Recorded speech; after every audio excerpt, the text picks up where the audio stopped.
why is it that people are afraid to speak a truth?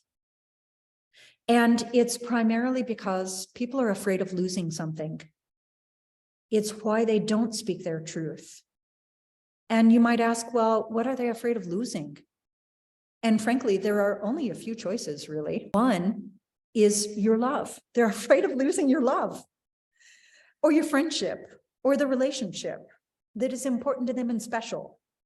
They're afraid if they speak a truth, it might change the way you see them, change the way you feel about them, right?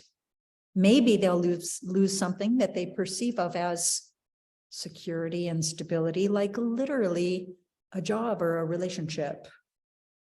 And maybe they'll lose, or are afraid that they will lose, an aspect of themselves that they value.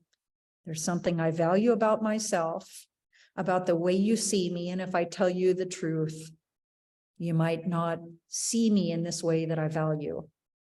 Yep. So there's a lot going on as to why people don't speak a truth. And remember, fear exists in that left hemisphere, the egoic construct of separateness. Because in the highest and biggest picture, there is love and only love.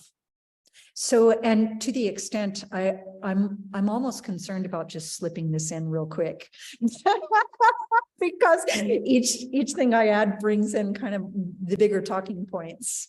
But I want to tell you that in the biggest truth, there is no loss. There's no such thing as loss. There's only love. Remember that in the beginning, there's only love and fear is just a cry for love. So there's love and a cry for love, for which the only appropriate response is love, right? But then there's that illusion of separateness. So, okay, let me look back to the notes and let me recap the talking points before we move into probably expanding upon something that we've already discussed. Mm-hmm. So one of the first things we talked about is we're vibrational beings in a vibrational realm. And what presents as density and form, me inside my body, you inside your body, everyone inside their body, as an egoic construct, identification of self as separate, this person that we call Dr. Nolte, this person that we call Kim Tang, those are egoic constructs of the way that we present. And I am going to call it as an aspect of the creator in form. Oh, and I am going to say that an aspect of the creator means that anything you care to call it, universal intelligence, source, God, love, truth, anything you care to call it, expresses through me and you as individuated through form, which is the body that we present as, and through relation. And what that means is, if I were speaking freely, you've invited me to speak on the subject of spirituality on your platform. God is literally everything. Mm-hmm. Literally everything. Every element of the earth. So how about that? We can simplify it by saying the 5 kingdoms. We'll keep it really simple.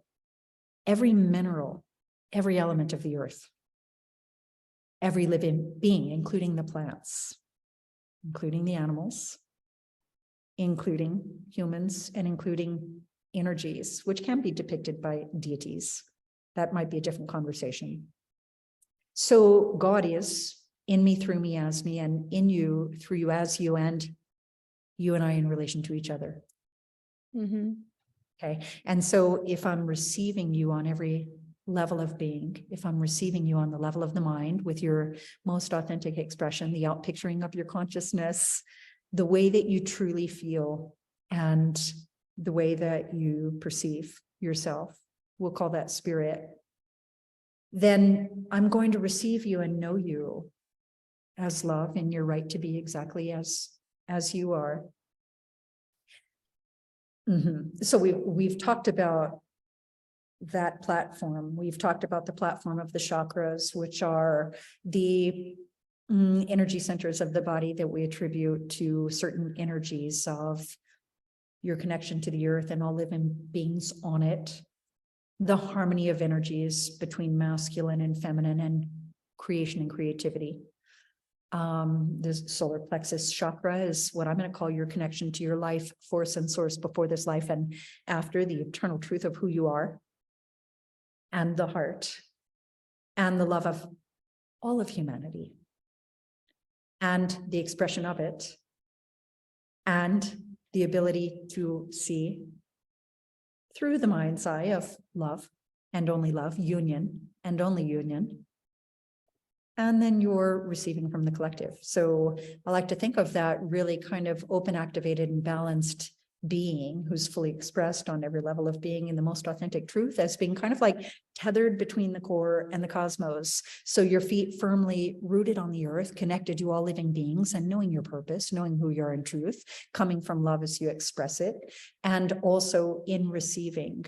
So that's kind of an important thing to speak to, because you are really well versed in, let's say, law of attraction, law of vibration, and that's a channeled receiving right there. Mhm. And so that's a perfect example of receiving from the collective, kind of a universal truth that is available to all of us and comes through. And by the way, it doesn't come through the left hemisphere where the egoic constructs reside. It comes through the right hemisphere, your connection to divinity.